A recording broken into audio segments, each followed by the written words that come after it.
ध्वजेयं मुदा वर्धते व्योमवातै समुदीयमानान्तरिक्षे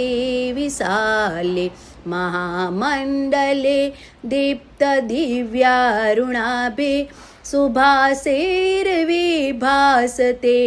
ॐ पताका प्रबुद्धार्यवर्तेकदेशे प्रशस्ता समस्तार्यवीरे धृताया समन्तात् पुराजान् ज्योतिप्रदत्तं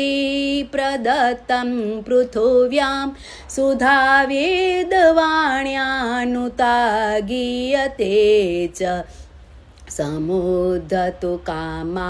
वयं चार्यवीरा समुत्थाप्यतां विश्वमेतत्प्रसुप्तं यं सार्यराष्टाङ्गभूता ध्वजास्ते पराशक्तिरूपा दधातु स्वशक्तिं महामङ्गले विश्वशान्तिकमूर्ते सुकीर्तिः सदा वर्धतां ते प्रशस्या समुद्घोषणा घोष्यते वीरघोषै विजयजीयतां न पताका